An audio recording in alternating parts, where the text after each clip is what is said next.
ఈరోజు యూపీ బీహార్ వల్ల భారతదేశంలో జనాభా పెరుగుతూ ఉంది. ఇక్కడ అన్ని రాష్ట్రాల్లో రీప్లేస్మెంట్ లెవెల్ కంటే తగ్గాం. దీన్ని ఒక సవాలుగా తీసుకుంటున్నాం. పాపులేషన్ మేనేజ్మెంట్ అని కార్యక్రమం తీసుకుని, లేకపోతే మైగ్రేషన్స్ కూడా ఉంటాయి. ఇక్కడ అభివృద్ధి జరిగితే వేరే రాష్ట్రాల నుంచి వస్తారు. ఇక్కడ జనాభా లేకపోతే అక్కడ కూడా జనాభా లేకపోతే ఇబ్బందులు వచ్చే అవకాశం ఉంటుంది.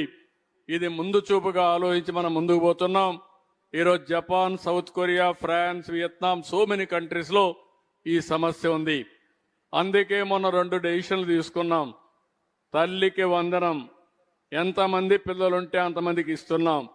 దీనివల్ల పిల్లలు భారం కాదు, పిల్లలు కూడా ఆస్తి అనే భావన తల్లిదండ్రులకు వస్తుంది. పిల్లల్ని చదివించుకోవడం కూడా సులభం అవుతుంది. ఒకప్పుడు నేనే ముఖ్యమంత్రిగా ఉండి 2 పిల్లల కంటే ఎక్కువ ఉంటే స్థానిక సంస్థల్లో పోటీ చేయడానికి అనర్హులని పెట్టాం. ఇప్పుడు ఆ చట్టాన్ని తీసేసాం. ఇప్పుడు కొత్త చట్టం తేవాల్సి వస్తుంది.